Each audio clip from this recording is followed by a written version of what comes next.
Alors bonjour à tous, bienvenue dans la jungle de Story Jungle. C'est l'application dont tout le monde parle. Elle fait débat, elle hystérise, elle irrite certains, elle rend addict d'autres personnes. D'autres encore ne comprennent pas très bien le buzz autour de cette application. Moi, je veux parler de Clubhouse, lancé en janvier, donc il y a un petit peu moins de 2 mois en France. Et pour en parler aujourd'hui, j'ai le plaisir d'accueillir Anthony Bourbon, qui est CEO de Feed, et qui, on peut le dire, c'est un des boss de Clubhouse en France, avec près de 21 000 abonnés sur l'application. Bonjour Anthony. Bonjour, merci pour l'invitation. Alors Anthony, est-ce qu'on a les chiffres d'ailleurs? Est-ce qu'on sait combien on a d'inscrits aujourd'hui en France sur Clubhouse? C'est encore le début, on parle de 100-150 000 abonnés à l'heure actuelle. La France est bonne dernière comme d'habitude en Europe et on espère que ça va s'accélérer quand ils lanceront l'application Android, puisque pour le moment c'est principalement, enfin exclusivement même sur iPhone que ça fonctionne. Elle n'a pas encore été annoncée, si? Le lancement a été annoncé? Non. Non, ils n'ont pas de date, mais ils ont dit que ça allait arriver là dans les prochaines semaines. Donc avec 21 000 abonnés, aujourd'hui, tu as entre 20% et 15% de part de voix sur Clubhouse en France. Oui, ça paraît gros comme ça, mais c'est tout l'intérêt d'être au début de la vague des réseaux sociaux. Comme il y a assez peu de contenu disponible, les gens sont obligés, entre guillemets, de s'abonner à vous pour pouvoir profiter de l'application. Et on essaie, en faisant du contenu de qualité, de les inviter au maximum. Et après, c'est un cercle vertueux. L'algorithme va avoir tendance à vous pousser parce que vous êtes la personne la plus suivie en France, etc., etc. Donc, c'est vrai qu'on a très tôt sauté sur l'occasion. Alors, on va y revenir longuement. Enfin, on a une demi-heure pour en discuter. D'ailleurs, n'hésitez pas à poser toutes vos questions à Anthony. Anthony est avec nous pour une demi-heure et on est très content. Alors, peut-être, d'abord, je voudrais que vous me posiez la question en fait à l'audience. Est-ce que vous êtes sur Clubhouse? Alors, dites-nous oui ou dites-nous non dans les commentaires. Et puis, si vous avez décidé d'y aller, d'aller fortement, dites-nous et puis expliquez-nous un peu tout ça. Si vous ne voulez pas y mettre les pieds, dites-le nous aussi, ça nous intéresse. Mais peut-être on peut commencer par ça. Anthony, est-ce que tu peux présenter Clubhouse à quelqu'un qui finalement ne serait pas encore inscrit aujourd'hui? Pour imager le principe de Clubhouse, qui est une application américaine qui a vu le jour début 2020 et qui a vraiment explosé fin 2020 aux US et début 2021. C'est comme si vous étiez dans un palais des congrès avec plein de conférences en cours et que vous aviez la possibilité de monter sur scène et d'interpeller les conférenciers. Donc, c'est une application qui est exclusivement sur l'audio. Donc, il n'y a pas de photos, pas de vidéo. Vous pouvez juste entendre les speakers et intervenir par la voix. Donc, c'est vraiment ce qu'on appelle une Covid app, une application qui fait du sens dans une période compliquée comme celle qu'on connaît aujourd'hui, puisqu'elle permet de rétablir des rapports sociaux. Il y a beaucoup de gens qui viennent sur l'application pour pouvoir échanger de sujets on va dire assez basique, mais pour pouvoir prendre des nouvelles, parler d'une émission de télé, d'une recette de cuisine. Et après en parallèle, on a évidemment des rooms beaucoup plus business, beaucoup plus développement personnel, de manière à essayer de devenir une meilleure version de soi-même. Ça a été un peu hijacké, on va dire, donc préempté par les personnes de la tech au début, que ce soit aux États-Unis ou en Europe, puisque c'est les plus early adopters qui vont avoir tendance à se jeter sur les innovations. Donc, il y a beaucoup de start-upers, beaucoup d'entrepreneurs, beaucoup d'investisseurs, beaucoup de journalistes, de personnalités du business qui ont pris d'assaut la plateforme. Et là, c'est en train de s'ouvrir au reste du monde, entre guillemets. Alors, d'abord, on dit bonjour à Randa, Thomas, Lauriane, Ahmed, et merci de nous répondre. On a beaucoup de gens qui sont évidemment sur l'application aujourd'hui. Alors, peut-être première question. Pourquoi cette application est game changer et pour qui? Si on se place dans un angle business, du palais des congrès, est-ce que c'est une application qui est hyper importante pour les acteurs de l'univers B2B, de l'univers B2C, des deux? Pourquoi, selon toi? B2C semble plus naturel parce que tu peux créer une audience très large extrêmement rapidement. Mais B2B fait aussi du sens parce que tu as beaucoup de fondateurs de startups ou d'entreprises qui sont présents sur l'application. Et du coup, en créant une communauté autour de ta solution, tu peux déclencher du lead. Donc, vraiment, les deux font du sens, même si le B2C forcément a une tendance naturelle un peu plus forte, puisque typiquement une marque comme Feed, qui fait de la nutrition pour tous les moments de la journée, on ne voit pas immédiatement le rapport avec l'audience qu'on a créé, à savoir 21 000 personnes qui me suivent, 10 000 sur Feed et 10 000 dans le club. Ça fait déjà un gros pool de personnes à qui on peut parler tous les jours. Il faut rappeler qu'une marque, aujourd'hui, elle est contente quand elle arrive à capter l'attention sur Instagram pendant 20 secondes. C'est-à-dire que si tu fais une ads de 20 secondes qui est regardée, en général, tu es content parce que tu te dis que tu as réussi à passer ton message. Là, on a des logiciels, des salles de mesurer un peu la data. On va avoir environ 300 ou 400 heures d'écoute par jour quand tu multiplies par le nombre de personnes, etc. Donc, c'est quand même colossal et tu es dans la tête du consommateur puisque tu passes par la voix et donc les oreilles. C'est immédiatement dans le cerveau et c'est un peu comme un podcast où tu vas pouvoir rentrer vraiment en profondeur dans le sujet et créer une véritable valeur pour les personnes qui t'écoutent.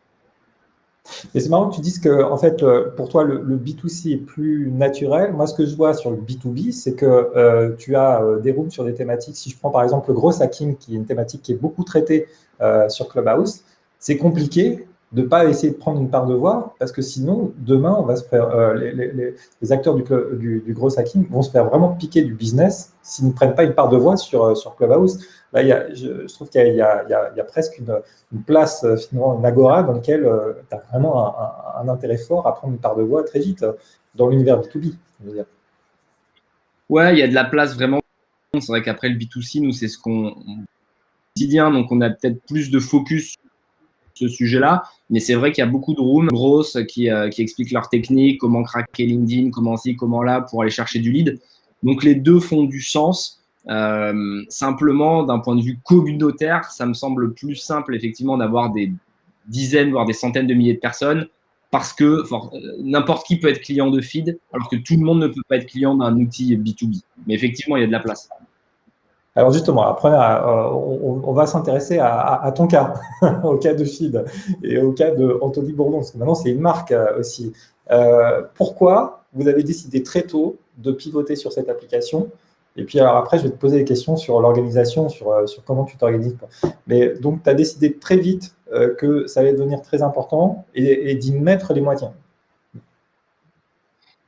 Effectivement, j'ai observé ça à titre personnel depuis quelques mois aux États-Unis. Je surveillais les rooms et je voyais vraiment des rooms de 10 000 personnes. Donc, vraiment, quand tu commences à avoir 10 000 personnes maximum dans une room en pic, ça veut dire que tu vas avoir environ 100 000 personnes au total qui t'écoutent. Parce qu'au final, ce sont toujours, il y a un turnover très fort dans les rooms. Et du coup, si tu as des pics de 10 000, ça veut dire que ça va changer 10 fois au moins d'audience pendant l'heure où tu vas parler.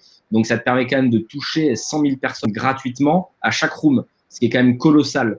En sachant que les coûts d'acquisition sont en train d'exploser sur toutes les plateformes classiques et habituelles, les Facebook, les Insta. Donc, si tu veux faire de l'acquisition, ça commence à être très cher. Il y a iOS 14 qui va sortir et qui va encore compliquer la traque de tes utilisateurs. Donc, on peut quand même imaginer que le coût d'acq va continuer à aller dans le mauvais sens. Et c'est clé, selon moi, pour toutes les marques de trouver de nouveaux points de contact avec son audience.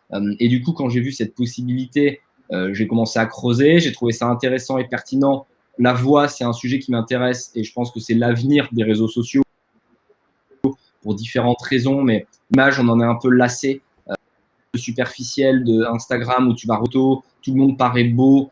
C'est bon, on a compris qu'en fait, c'était bidon. Les marques passent énormément de temps et elles ont toutes les mêmes codes, les mêmes couleurs, les mêmes manières de prendre les produits. C'est pour ça que l'acquisition via les influenceurs ne fonctionne plus parce que les gens ne sont plus dupes. Et quand ils voient Madame Y se mettre une crème sur la tronche, ils savent très bien que c'est pas parce qu'elle pense que la crème est bien, mais parce que elle est payée par la marque. Et du coup, il va y avoir un reboot, selon moi, un reset de l'influence. Et d'ailleurs, on peut l'observer sur Clubhouse. Les gros influenceurs classiques qui ont des millions de vues sur Instagram ne sont absolument pas suivis sur Clubhouse, alors qu'ils sont présents. Les gens ne veulent plus de ces influenceurs qu'ils ont vus sur Facebook, sur Instagram et sur TikTok. Ils ont envie de rechanger complètement leurs abonnés et leur fil d'actualité. Et du coup, il y a de nouvelles personnes qui sont en train d'émerger. Et donc, il y a une vraie possibilité pour vous, même si vous êtes un nobody, entre guillemets, vous n'êtes pas connu sur les réseaux, ben, si vous proposez du contenu intéressant, vous avez vraiment quelque chose à créer sur Clubhouse. Et quelqu'un qui veut lancer une marque aujourd'hui, la première chose c'est concentrer une communauté, réussir à prendre la parole, parce qu'on voit que ce qu'on appelle les marques chinoiseries, les marques qui vont essayer d'avoir un coût d'acquisition rentable dès le premier achat avec une LTV courte, ça ne peut plus exister parce que les CAC sont trop hauts. Donc, la première chose à faire, c'est créer une communauté de manière à ce que vous puissiez avoir un modèle de business qui soit sustainable quoi, dans le temps. Donc, pour moi, c'est la meilleure opportunité que vous avez, Clubhouse, de créer une communauté, d'engager des gens sur un sujet où vous êtes expert. Ça veut dire qu'il faut faire attention, Clubhouse, il ne faut pas y aller juste pour parler pour le plaisir. Il faut avoir une stratégie définie. Et ça, c'est super important. Il y a trop de gens qui débarquent et qui font des rooms sur des sujets divers. Ouais, voilà, justement, on va y venir parce que voilà, c'est un des sujets qui nous intéresse beaucoup ce matin. Alors, au passage, je dis, vendredi prochain, vendredi dans 2 jours, on discutera avec Hugo Seria, qui est en live sur LinkedIn, qui est le patron des Creative Shops de Instagram. Donc, on lui relaiera ton avis sur Instagram. On verra comment il réagit.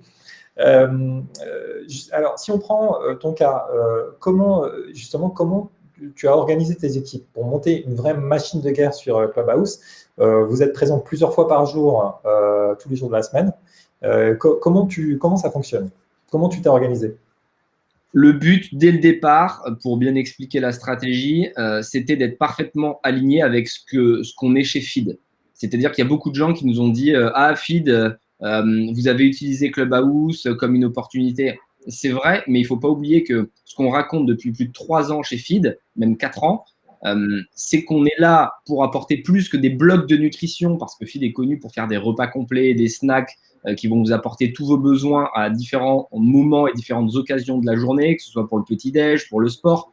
Mais derrière cet aspect produit, c'est une marque qu'on essaie de pousser comme étant générationnelle et qui dit à tous les jeunes, vous pouvez vous en sortir, quelles que soient vos origines, même si vous êtes pauvre, si vos parents ils habitent au fin fond de je sais pas quelle province, vous pouvez vous en sortir avec du travail, de la motivation, de la détermination, de la résilience. Ça fait écho évidemment à mon histoire personnelle puisque mon père était contrôleur, ma mère était vendeuse. À l'âge de 16 ans, j'étais dans la rue et à force de galère, j'ai fini par réussir en échouant beaucoup, mais vraiment ces valeurs qu'on essaie de défendre chez Fit ont permis de réussir.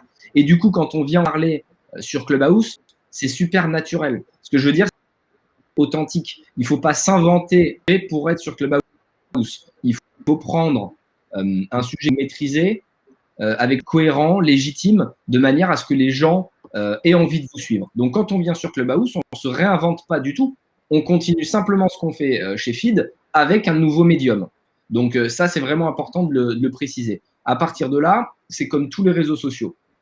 Les gens te suivent si tu fais du contenu de qualité. Et la règle clé à garder en tête, c'est je propose du contenu, pas pour flatter mon ego ou pour me faire du bien à moi, mais je propose du contenu parce que j'apprends quelque chose aux autres.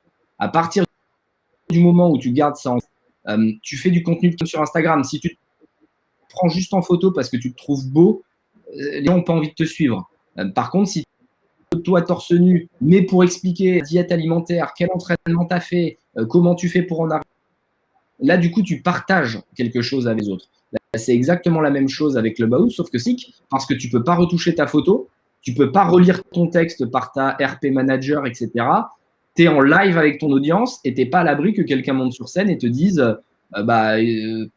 explique-nous ça et qu'il aille te chercher sur un point un peu technique. Donc, en fait, tu es mise à nu. Et c'est ça que les gens aiment sur Clubhouse. Donc, ça, on savait que pour avoir du contenu de qualité, il fallait qu'on soit entouré. Donc, on a recruté des journalistes, donc 2 journalistes, et on a 2 personnes qui organisent les invitations des guests, le bon déroulement des procès.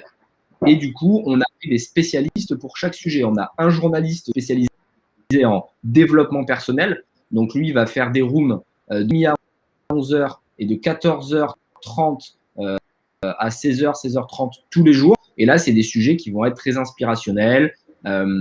Comment manager, quel est le plus important entre l'ail, quel livre vous devriez lire pour être un bon businessman, comment bien manger pour être en forme, vraiment des sujets personnels.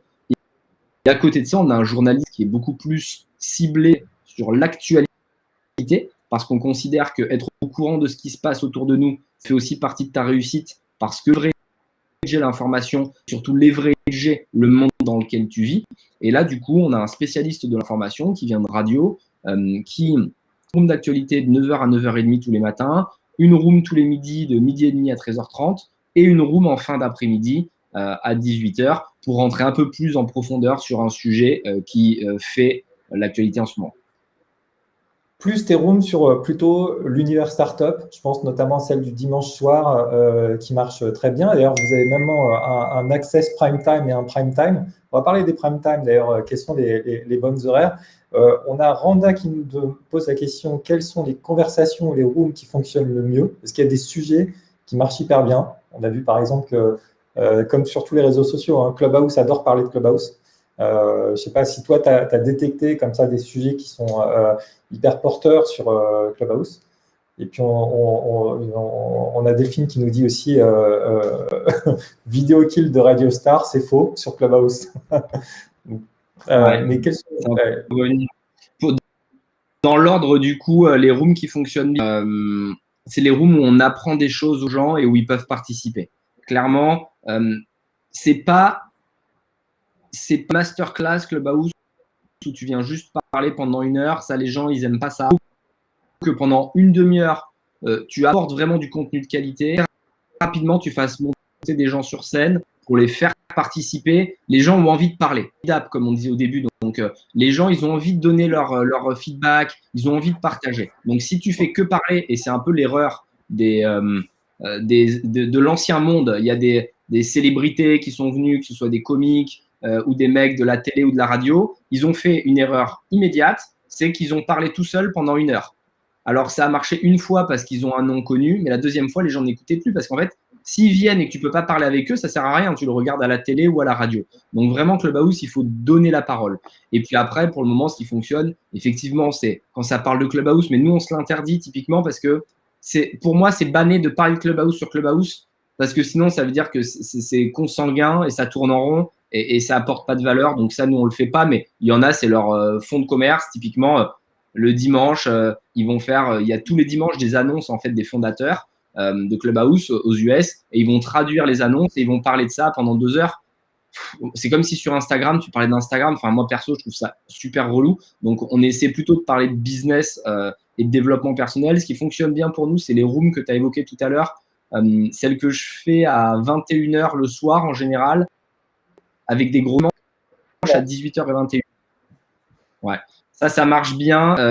On fait des pitchs à start-up, c'est-à-dire qu'il y a des gens qui viennent pitcher leurs projets, les meilleurs entrepreneurs de Paris et des gros investisseurs.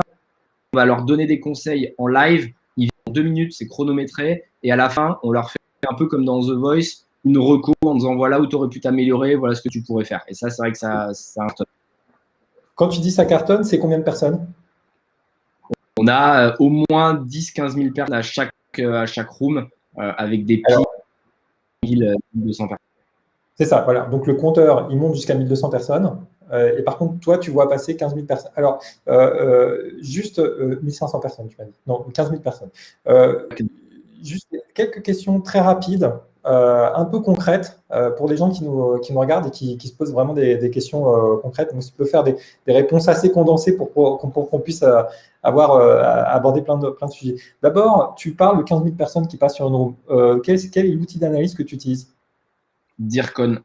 DIRCON, c'est un truc online.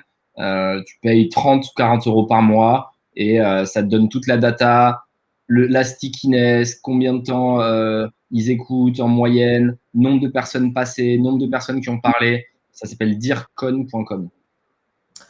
Alors, deuxième question, c'est quoi le bon temps, la bonne durée pour une room?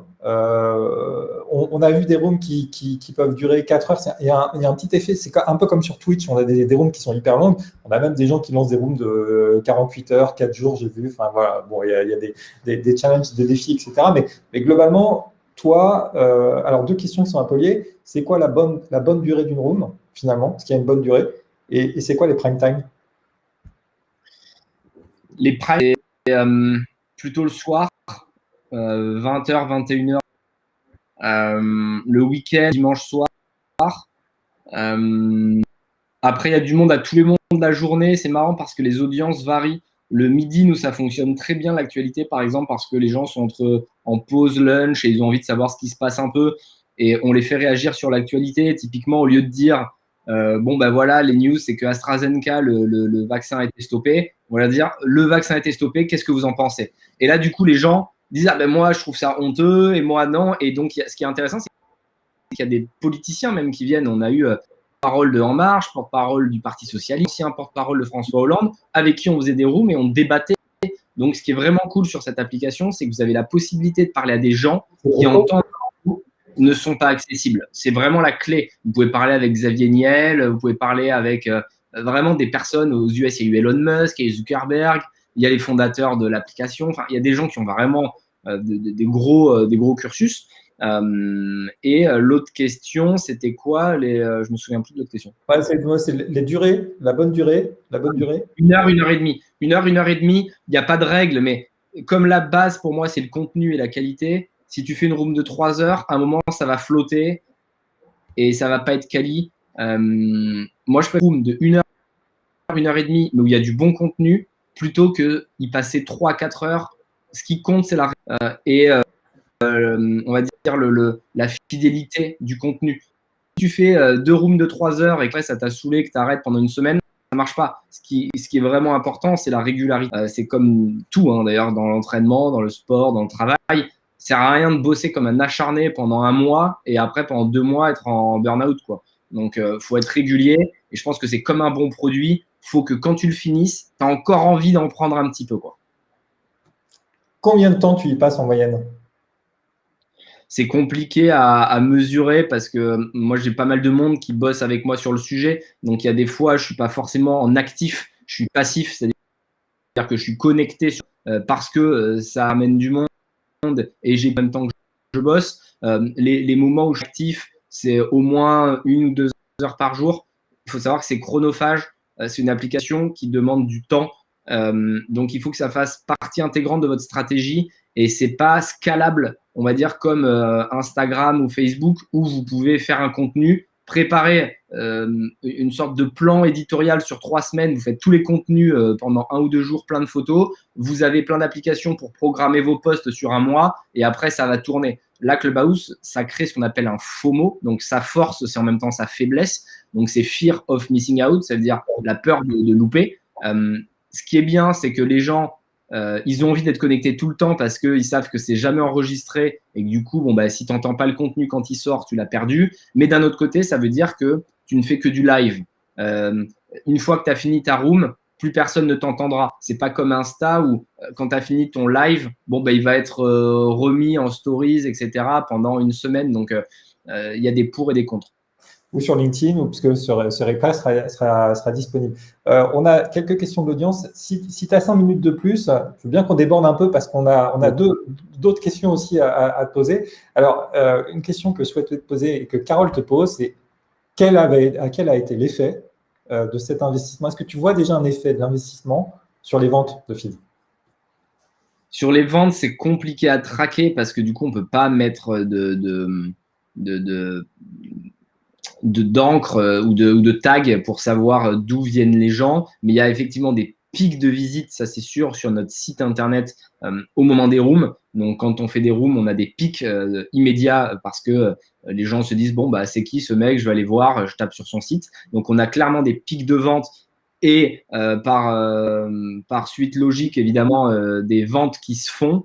Ce qu'on peut par contre mesurer assez clairement, c'est l'awareness de la marque. Et ça, sur tous les réseaux sociaux, on voit une amélioration de nos métriques, que ce soit sur Instagram, que ce soit sur LinkedIn, parce qu'il faut préciser que la force de Clubhouse, c'est que vous avez une bio, donc c'est une sorte de description où vous pouvez renvoyer vers tous vos réseaux. Et donc, les gens utilisent Clubhouse comme un outil de networking. Et pendant que vous parlez, vu que c'est long et passif, vous pouvez aller sur les réseaux des personnes qui prennent la parole et aller les suivre sur LinkedIn, sur Instagram. Donc, en même temps que vous avez de nouveaux abonnés sur Clubhouse, vous avez aussi de nouveaux abonnés sur votre réseau. Et c'est là toute la force de cet outil de network qu'est Clubhouse. Donc, clairement, à ce niveau-là, il y a une explosion sur LinkedIn, sur Instagram, énormément de visites et beaucoup de gens parlent de Clubhouse en ce moment. C'est le seul réseau où vous pouvez avoir plus de 30 000 ou 40 personnes qui vous suivent. En fait, c'est impossible. C'est-à-dire que j'ai plus de… Sur LinkedIn, j'ai mis 1 an et demi à avoir 20 000 personnes, alors que sur Clubhouse, ça m'a pris 3 semaines. Donc, il y a un reach organique qui est juste monstrueux. Il faut dire aux gens qu'ils n'auront pas tous le même parcours. Sans doute que ton profil aujourd'hui est proposé aux gens qui s'inscrivent et donc ça booste un peu les gens qui s'inscrivent. Mais c'est vrai que on voyait dès le début la possibilité de monter des rooms très grandes, de 100, 150 personnes. Maintenant, c'est un petit peu plus compliqué. Et d'ailleurs, on va aborder ce sujet-là. Peut-être une dernière question avant d'aborder des sujets assez pratiques sur ceux qui veulent se lancer. Il y a donc Charlie qui nous demande est-ce que vous envisagez ou est-ce que ça semble envisageable de faire des rooms, des brand sponsored rooms en fait, en partenariat avec des marques pour effectivement pour créer un modèle économique derrière. Il y a plusieurs modèles économiques qui sont imaginables. Le premier, c'est de faire du contenu monétisé. D'ailleurs, ils viennent de lancer, ils nous ont demandé d'apply à ce qu'ils appellent un show rémunéré que tu ferais 1 fois par semaine ou 2 fois par semaine où les gens peuvent payer pour participer. Je dis n'importe quoi, un grand sportif ou un président de la République, enfin, c'est pas le bon exemple parce qu'il va pas monnayer, mais un grand chef d'entreprise du CAC 40 vient, il va te donner du contenu pendant 1 heure, tu payes 2 € pour participer. Bon, bah, si tu as 10 000 personnes qui participent, tu vois, très vite, ça peut faire des montants intéressants. Le deuxième sujet, c'est effectivement de pouvoir faire des rooms qui sont sponsorisés par des marques. Nous, on y avait réfléchi au début, mais on a préféré faire nos propres rooms. Mais on s'était dit, bah, on va payer des personnes qui fonctionnent bien. Typiquement, quelqu'un qui a une grosse présence, qui a une communauté établie, ben, on va marquer quel livre lire ce week-end, sponsored by Feed. Comme ça, tu as un point de contact sur le consommateur. Donc, clairement, c'est quelque chose qui va arriver à terme. Et les grandes marques, comme d'habitude, elles vont mettre un peu de temps à se réveiller. Et quand elles vont arriver, ce sera un peu tard. Et du coup, elles auront du mal à construire leur audience sur cet outil. La seule solution qui leur restera, ce sera de dealer avec soit des modérateurs, soit d'autres petites marques qui ont été plus agiles et qui ont déjà accumulé une belle audience. Alors, on a plusieurs questions, on va essayer de les prendre. D'abord, pour faire le point avec les questions que je souhaitais te poser, on veut se lancer sur Clubhouse. Aujourd'hui, je suis une marque, tiens, par exemple, une grande marque, comme tu évoquais tout à l'heure. On l'a vu, nous, dans les discussions qu'on a par ailleurs. Pourquoi pas, par exemple, un cabinet de conseil qui veut se lancer. Il y a plein d'expertise, etc. Comment on fait pour lancer et construire une audience sur Clubhouse? Peut-être en 2 mots, parce qu'on a plusieurs questions et je vais ajouter la question en fait de Delphine à cette question-là. C'est faut-il créer un script pour une room comme pour un webinaire, sachant qu'il y a aussi une partie un peu sans filet, dialogue, etc. Donc, un peu 2 questions, c'est comment on crée son audience et comment concrètement on prépare ses rooms. Est-ce qu'on les scripte? Alors, pas en 2 minutes. Je fais hyper court. Comment créer son audience en faisant du contenu de qualité que tu maîtrises? Donc, il faut vraiment te concentrer sur quelque chose. Est-ce qu'il n'y a pas des idées comme, par exemple, inviter aussi sur stage dès le début des gens qui ont déjà une audience, se raccrocher à un club puissant, tu vois, est-ce qu'il n'y a pas des leviers aussi un petit peu techniques qui peuvent te permettre de booster quand même aussi un petit peu ton audience au départ? Ouais, c'est clair que le mieux, c'est de co-hoster la room avec quelqu'un qui est déjà très présent. C'est-à-dire que typiquement en Feed, le Feed Club, on a la plus grosse communauté française. Si on co-host une room avec toi, tout le monde va être notifié vu qu'on a 40 000 personnes en base. Il y a 40 000 personnes potentielles qui vont être au courant que tu fais une room. Donc, trouver des co-hosts. Le problème, c'est qu'il faut trouver des co-hosts qui soient prêts à le faire et donc avoir un sujet qui est intéressant. Donc, nous, on a mis une adresse mail. D'ailleurs, c'est clubhouse@feed.co pour les gens qui veulent nous proposer des thèmes. Donc, si c'est votre cas, n'hésitez pas. Et si on pense qu'on peut apporter de la valeur ou que c'est intéressant, on le fera avec vous. Trouver un bon co-host. trouver des personnes, trouver des noms un peu connus, c'est toujours excitant. Il faut mettre un bon titre. C'est important d'avoir un bon titre pour attirer du monde. Faut pas mettre des titres trop généralistes ou trop vagues. Il faut être précis et montrer aux gens ce qu'ils peuvent apprendre. Et un script, ouais, c'est quand même bien d'avoir des grandes lignes. C'est-à-dire que faut pas que ce soit lu, mais moi, j'aime bien avoir 2-3 questions de secours de manière à ce que s'il y a un blanc ou personne qui lève la main, parfois ça arrive, bon, bah, tu peux meubler. Donc, un script, pas autant qu'à la radio, mais il faut quand même avoir une sorte de fil directeur qui te permet d'avoir un lien. Effectivement, après, il y a une partie vraiment libre où tu fais monter les personnes sur scène et généralement, là, le show s'entretient tout seul. Mais avoir 2-3 questions de secours à minima, c'est quand même cool. Et j'ajoute d'ailleurs que si tu as en fait une progression dans ta room, tu peux mettre le sommaire de cette room dans ta bio, ce qui permet aussi de booster ton following. On a une question, là on l'a déjà traité, qui est est-ce que Clubhouse c'est un nouveau média pour les campagnes B2B? Alors, on ne l'a pas traité un petit peu sur ce point de vue-là, mais on en a parlé tout à l'heure. Et d'ailleurs, il y a des couplages. Peut-être tu peux en dire un mot peut-être sur les couplages possibles avec Instagram et LinkedIn en un mot. Enfin, Instagram dans l'univers B2C et LinkedIn, tu en as déjà un peu parlé tout à l'heure, mais globalement, il y a une stratégie un petit peu articulée entre les deux plateformes. Enfin, entre deux plateformes. Ça te permet effectivement d'être légitime et de prendre la parole, montrer que tu es un expert sur Clubhouse, avoir du reach que tu vas ensuite diriger via ta bio sur ton LinkedIn. Et du coup, tu vas pouvoir mettre dans un funnel de conversion assez classiquement. Donc oui, il y a un vrai intérêt à être sur Clubhouse aujourd'hui, puisqu'en plus, c'est les dirigeants, les CSP+, et les KOL, les Key Opinion Leaders qui sont dessus. Donc, s'ils entendent parler de ta solution, ça peut être que gagnant, quoi. Alors, on a Agnès qui nous dit en fait, bonjour, j'ai malheureusement loupé la room qui parlait de l'essoufflement de l'app. Quel est ton point de vue sur la question? Est-ce que tu penses qu'il y a un essoufflement? Je pense qu'il y a un essoufflement cette semaine pour 2 raisons. Que l'algorithme qu'ils ont fait évoluer dimanche dernier, il est complètement foireux. Il est censé les rooms de ta langue et en fait, il marche pas. On voit les rooms françaises très bas. Donc, du coup, personne ne sait quand il y a une room. Et je pense qu'ils vont faire une évolution très rapide dès dimanche prochain parce que lui. En gros, les rooms françaises vont vers le bas. Pas notre cas parce que nous, comme on est très suivis, il y a toujours des gens qui sont dans notre room et donc du coup, ça la fait remonter. Mais pour les petites rooms qui viennent de commencer, c'est dur d'exister cette semaine. Donc ça, c'est la première raison. Et la deuxième raison, c'est qu'il faut qu'ils ouvrent Android. En France, on utilise moins l'iPhone que dans d'autres pays. Et ce système de cooptation fait que c'est un peu élitiste là en ce moment et ça tourne en rond. C'est toujours les mêmes personnes qui parlent et on est impatient qu'ils ouvrent au plus grand monde. Je les ai d'ailleurs contactés en ce sens en leur disant, les gars, bon, même s'ils s'en foutent sûrement de ce qu'on dit, mais j'ai l'impression qu'ils tiennent vraiment compte de ce que leur remontent les utilisateurs. Et en France, c'est toujours les mêmes personnes qui font des rooms et il faut que ce soit représentatif de la société, que le peuple reprenne la parole. C'est vraiment la force de Clubhouse. Alors, on a une très bonne question d'ailleurs, un petit peu sur le sujet de Yasmine qui nous dit est-ce que l'audience de Clubhouse est très axée market et com people. C'est vrai qu'on voit beaucoup des gens de l'univers digital sur Clubhouse. Hein. Il y a quand même une hyper représentation de cet univers sur Clubhouse. Alors ça s'ouvre un peu, mais